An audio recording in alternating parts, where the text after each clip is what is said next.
Assalamualaikum warahmatullahi wabarakatuh. Gimana kabarnya anak-anak semua? Alhamdulillah, baik semuanya ya. Tapi kayaknya kurang semangat nih. Ada yang lesu kayaknya. Oke, kita ulangi lagi. Ingat ya jargonnya ketika ibu bilang, apa kabar anak-anak? Kalian harus mengatakan, Alhamdulillah, sehat bugar, tambah pintar, Allahu Akbar, Allahu Akbar, Allahu Akbar. Allahu Akbarnya 3 kali ya. Oke, kita ulangi lagi, harus dengan semangat. Apa kabarnya anak-anak? Alhamdulillah, sehat bugar, tambah pintar, Allahu Akbar, Allahu Akbar, Allahu Akbar. Masya Allah, luar biasa, semangat semuanya ya. Baik, sebelum kita melakukan pembelajaran pada siang hari ini, ada baiknya kita untuk berdoa terlebih dahulu. Marilah kita membuka pembelajaran pada siang hari ini dengan membaca basmalah bersama. Bismillahirrahmanirrahim. Selanjutnya, ibu akan mengabsensi kalian terlebih dahulu. Yang pertama, Abdurrahman. Apakah ada Abdurrahman? Ada, alhamdulillah. Kemudian ada Amaril Khalifah Fibrianti.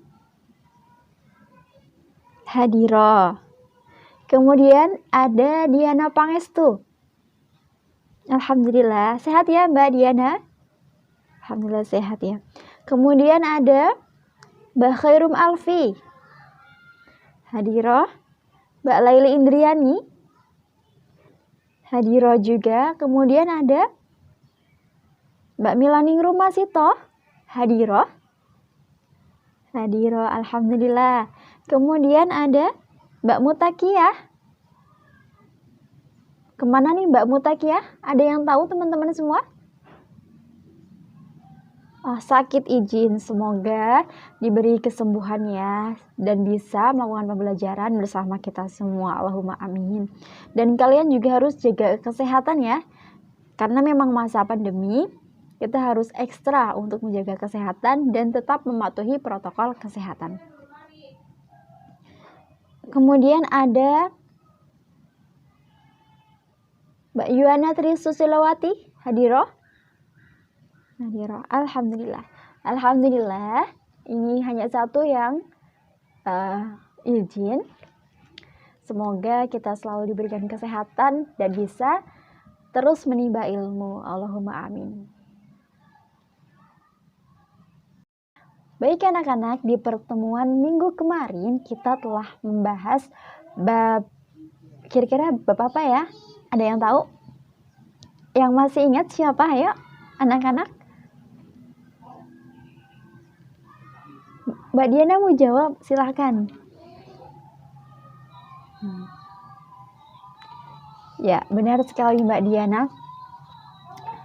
Kemarin kita membahas tentang bab perkembangan dan peradaban dinasti Bani Umayyah I Damaskus.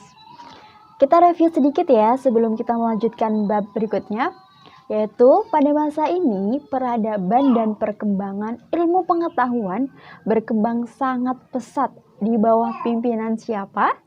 Khalifah ini sangat terkenal loh. Siapa? Mas Abdul mau jawab, silakan Mas Abdul. Ya, benar sekali. Khalifah Umar bin Abdul Aziz. Namun, setelah masa peradaban dan juga perkembangan itu, dinasti Bani Umayyah juga mengalami yang namanya kemunduran dan juga kemerosotan sampai pada kehancuran dan runtuh ya. Nah, untuk bab yang akan kita bahas hari ini yaitu tentang bab kemunduran sampai keruntuhan dinasti Bani Umayyah I Damaskus. Tapi sebelum kita lanjut, Ibu ada sebuah video. Nanti silahkan kalian untuk bisa menyaksikan dan mengamati video tersebut dengan seksama pastinya, dan silakan bisa dicatat poin-poin pentingnya. Nanti Ibu akan meminta salah satu dari kalian untuk menyampaikan apa saja yang didapat dari video yang akan ditayangkan oleh Ibu. Silahkan, selamat menyaksikan videonya.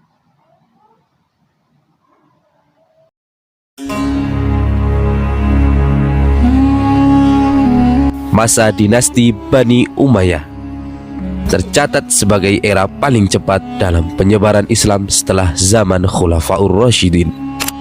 Mulai dari Asia Tengah, Jazirah Arab, Afrika Utara, hingga Andalusia di Spanyol.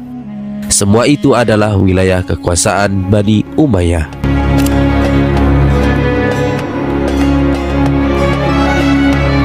Ilmu dan teknologi berkembang pesat.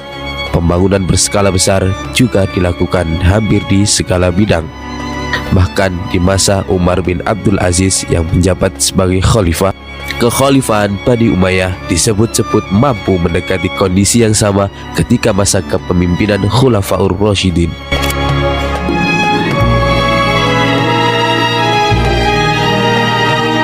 Kecemerlangan Bani Umayyah di bawah kepemimpinan Umar bin Abdul Aziz tidak berlangsung lama. Hanya 2 tahun memegang tampuk kepemimpinan dikarenakan beliau wafat.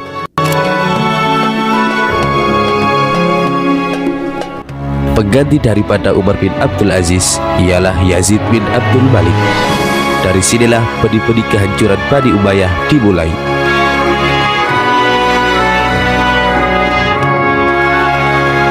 Yazid bin Abdul Malik mulai berkuasa beberapa hari setelah wafatnya Umar bin Abdul Aziz, tepatnya pada tahun 101 Hijriah atau 720 Masehi.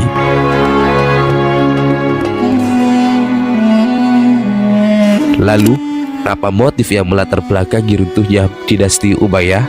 Bagaimana kisahnya? Berikut liputannya.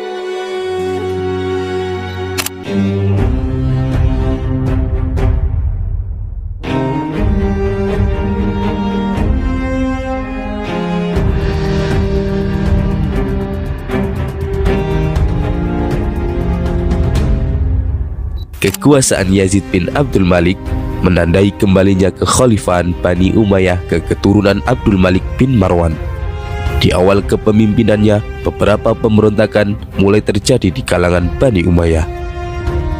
Mulai dari Andalusia di Spanyol sampai Afrika Utara. Gaya kepemimpinan Yazid yang keras juga membuat semakin banyaknya penolakan terhadap Bani Umayyah. Setelah dilanda konflik eksternal, Bani Umayyah juga dihadapkan pada konflik internal. Keputusan Yazid bin Abdul Malik menunjuk 2 orang penerus kekuasaan membuat gelisah kalangan dalam istana. Yazid bin Abdul Malik sebenarnya ingin menjadikan anaknya Al-Walid bin Yazid sebagai satu-satunya putra mahkota. Tapi di usianya yang masih 11 tahun, tentu tidak mungkin bagi Al-Walid mengemban tugas berat sebagai khalifah. Maka Yazid bin Abdul Malik mengangkat sepupunya Hisham bin Abdul Malik sebagai putra mahkota yang pertama. Sedangkan Al-Walid bin Yazid dipersiapkan untuk menggantikan Hisham bin Abdul Malik. Yazid bin Abdul Malik memimpin hanya 4 tahun dan akhirnya meninggal karena penyakit yang dideritanya.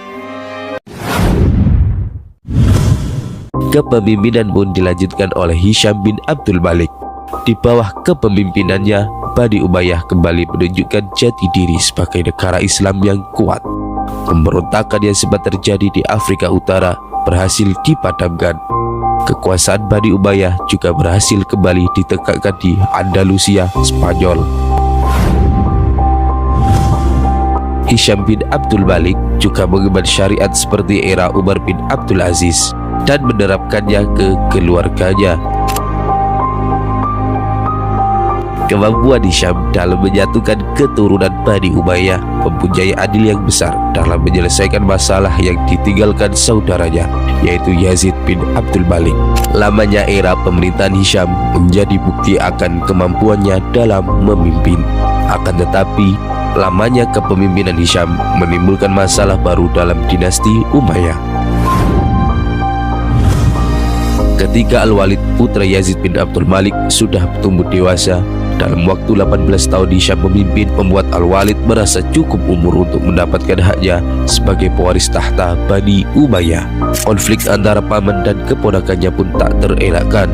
Sistem Bani Umayyah dengan menjadikan keturunannya sebagai penguasa yang dicatat oleh ahli sejarah sebagai salah satu faktor keruntuhan dinasti Umayyah. Sistem pemerintahan yang jauh berbeda di masa Khulafaur Rasyidin, di mana kualitas menjadi dasar pertimbangan utama dalam memilih pemimpin.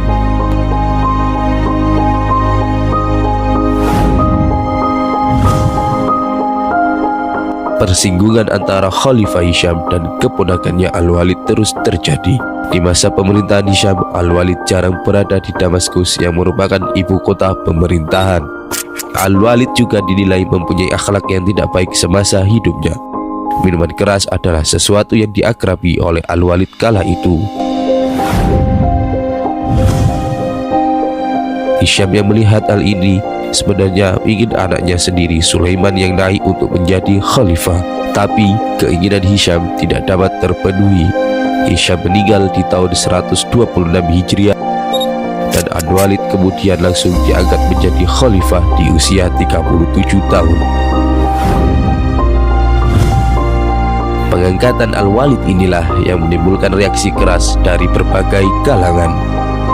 Kehidupan pribadi Al-Walid dinilai tidak bisa mencerminkan bagaimana kehidupan seorang khalifah seharusnya.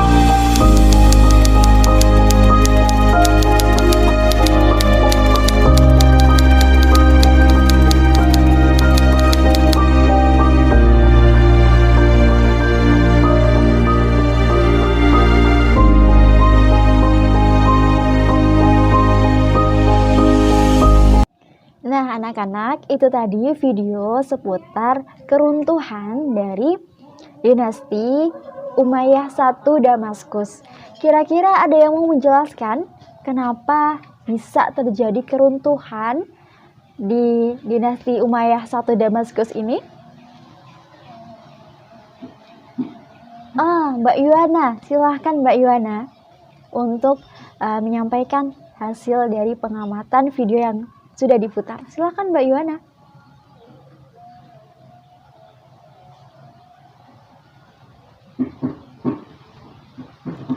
Ya, tepuk tangan untuk Mbak Yuwana. Hebat sekali ya. Memang benar bahwa dari video itu kita bisa tahu faktor runtuhnya dinasti Bani Umayyah I Damaskus itu seperti yang Mbak Yuwana sampaikan tadi, karena memang dari pemimpinnya. Salah satu faktornya adalah pemimpin.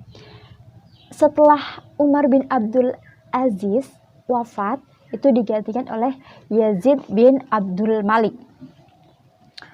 Setelah itu, pada masa pemerintahan Yazid bin Abdul Malik ini, itu memang benar banyak terjadi pemberontakan seperti yang Mbak Yuwana sampaikan tadi. Dan itu mengakibatkan kemunduran. Setelah itu juga dilanjutkan oleh pemimpin-pemimpin dari Bani Umayyah yang kiranya kurang cakap seperti itu ya. Baik, kita akan langsung saja ke materinya. Silakan untuk bisa dibuka buku paketnya, buku paket halaman 120 ya, tentang materi melemahnya dan keruntuhan Bani Umayyah I Damaskus. Silakan. Baik anak-anak, kita langsung saja masuk ke materinya tentang faktor-faktor penyebab kemunduran dari dinasti Bani Umayyah I Damaskus. Ada dua faktor yang melatar belakangi kemunduran dari dinasti Bani Umayyah I Damaskus. Yang pertama adalah faktor internal, yang kedua ada faktor eksternal. Faktor internal ini dikarenakan adanya peralihan kepemimpinan, yaitu dari seorang pemimpin atau khalifah kepada putra mahkotanya.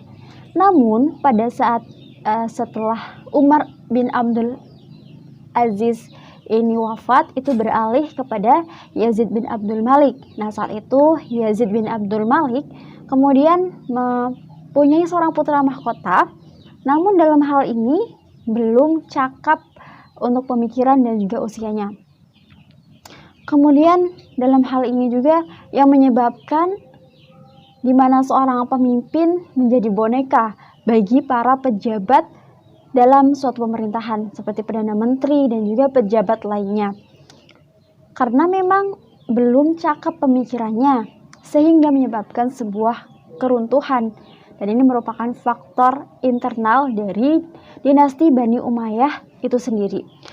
Nah, untuk faktor eksternal dari kemunduran dinasti Bani Umayyah adalah salah satunya ada kekuatan baru dan juga serangan dari dinasti Abbasiyah yang melancarkan kekuasaannya di beberapa negara yaitu Eropa, kemudian ada Persia, kemudian juga dari Nasrani. Hal ini menjadi tantangan dan ancaman tersendiri bagi dinasti Bani Umayyah I Damaskus sehingga mengalami banyak kemunduran dan juga kemerosotan. Seperti itu anak-anak. Kemudian kita akan beralih kepada faktor pemicu munculnya pemberontakan. Baik, kita beralih kepada faktor pemicu adanya pemberontakan di dinasti Umayyah I Damaskus. Ada 3. Yang pertama, adanya perebutan kekuasaan, dan yang kedua ada dendam, dan yang ketiga ada harta yang melimpah. Yang pertama anak-anak yaitu tentang perebutan kekuasaan. Perlu diketahui ya, dari video tadi kita kan sudah tahu bahwa memang putra mahkota dari dinasti Bani Umayyah I itu tidak hanya 1 orang, tetapi ada banyak orang, sehingga menyebabkan mereka itu saling beradu untuk bisa mendapatkan sebuah kekuasaan. Salah satunya yang dilakukan oleh Muawiyah kepada Khalifah Ali, di mana Muawiyah demi mendapatkan sebuah kekuasaannya, dia rela memfungsikan kaum Khawarij untuk membunuh Ali yang sedang sholat subuh. Nah, itu salah satunya karena memang ingin mendapatkan sebuah kekuasaan, dan akibatnya timbullah pemberontakan. Dan yang kedua ada tentang dendam, yaitu ada sebuah kasus dari Muawiyah yang sangat dendam terhadap Ali. Kenapa? Karena Muawiyah itu yakin bahwa yang membunuh Utsman bin Affan itu adalah Ali ikut terlibat dalamnya. Tapi itu belum terbukti. Dan kemudian Muawiyah itu melakukan berbagai cara untuk bisa menurunkan Ali dari jabatannya. Salah satunya adalah memfungsikan Khawarij untuk bisa memberontak kepada kepemimpinan Ali. Kemudian faktor yang ketiga adalah harta yang melimpah. Karena memang di pemerintahan Islam, di mana pihak yang menang dalam peperangan itu mendapatkan ghanimah, harta kekayaan dari pihak yang kalah. Dan itu menyebabkan banyak sekali orang yang berebut kekuasaan hanya demi mendapatkan sebuah harta kekayaan. Jadi itu tadi anak-anak, yaitu ada 3 faktor. Ibu ulangi lagi. Yang pertama adalah perebutan kekuasaan, yang kedua ada dendam, dan yang ketiga ada harta yang melimpah. Kemudian kita akan beralih anak-anak kepada kelebihan dan juga kekurangan dari dinasti Bani Umayyah I Damaskus. Untuk kelebihannya, yang pertama, sikap berani dan tegas dari beberapa khalifah Bani Umayyah seperti Muawiyah, Marwan, Abdul Malik, dan juga Walid bin Malik.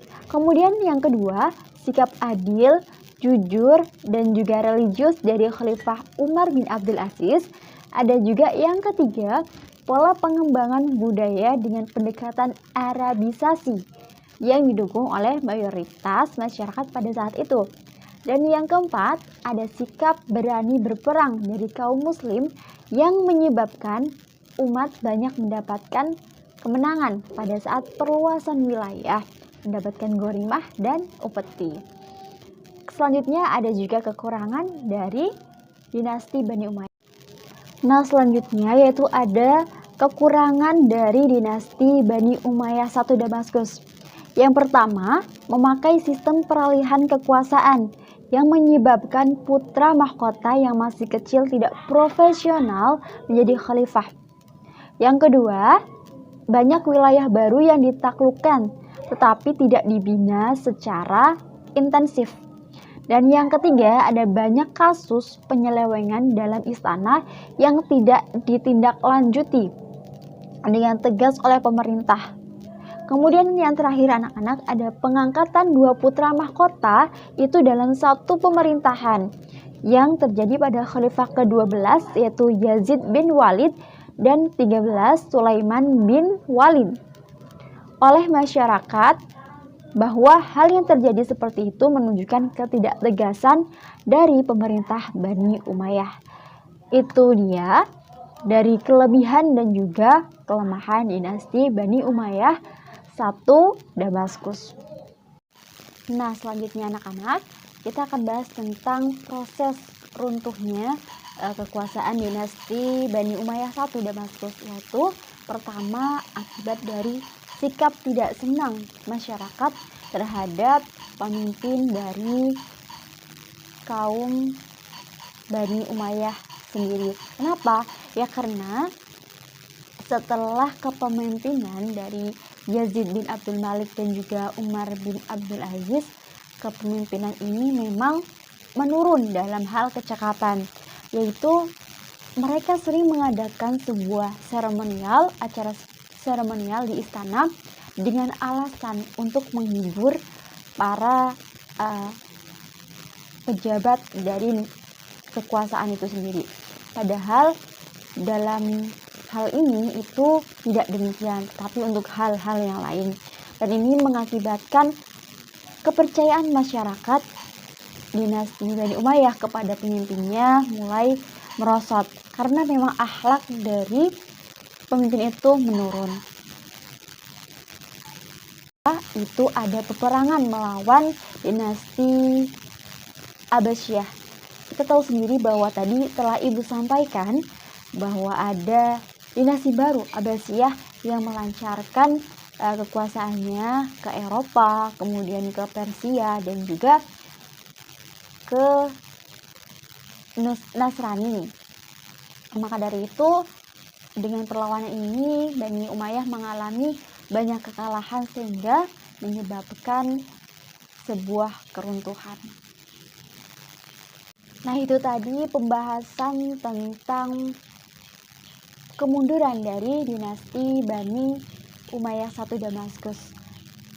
Sebelumnya, Ibu akan menyimpulkan terlebih dahulu dari materi awal sampai akhir supaya kalian bisa mengambil poin-poin pentingnya ya. Kesimpulan dari penyebab runtuhnya dinasti Bani Umayyah 1 Damaskus itu mencakup 5 hal.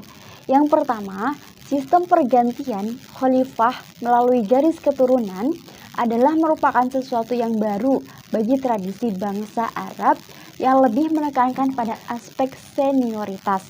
Kemudian, latar belakang terbentuknya Bani Umayyah 1 tidak bisa dipisahkan dari konflik-konflik politik yang terjadi pada masa pemerintahan Khalifah Ali.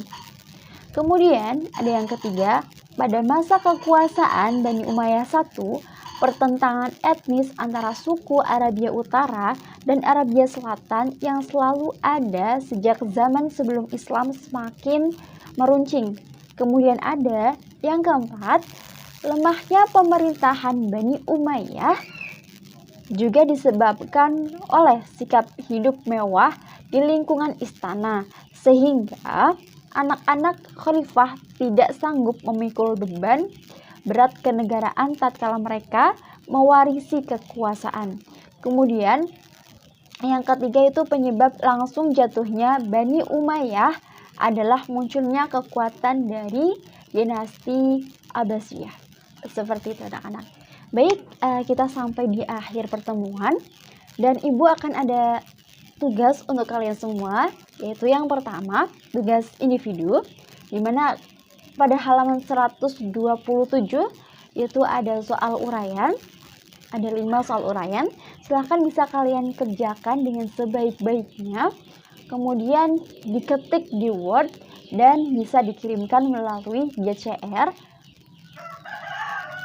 Pengumpulannya itu terakhir hari Minggu, jadi 2 hari ya waktunya. Dan kemudian ada juga soal atau tugas kelompok. Apa itu tugasnya, Bu? Tugasnya adalah silahkan kalian mengidentifikasi lagi faktor penyebab runtuhnya dinasti Bani Umayyah I Damaskus. Nanti dibikin konsep, peta konsep, silahkan kalian bisa dibikin portofolio sebagai tugas penilaian kelompok. Ada yang ingin bertanya tentang tugas? Sudah paham semua ya? Untuk tugas diskusi kelompok ini, Ibu kasih waktu lumayan lama ya, 1 minggu untuk bisa mengerjakan, sehingga waktunya adalah minggu depan. Itu deadline pengumpulannya. Pengumpulannya silakan nanti bisa dikirim ke Ibu ya.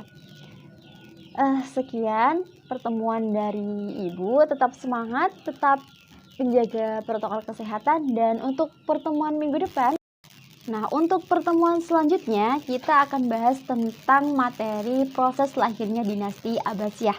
Silakan bisa dibaca terlebih dahulu untuk besok kita bahas bersama.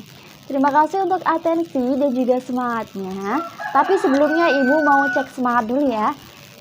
Semangatnya ketika Ibu mengatakan tepuk semangat, semangat,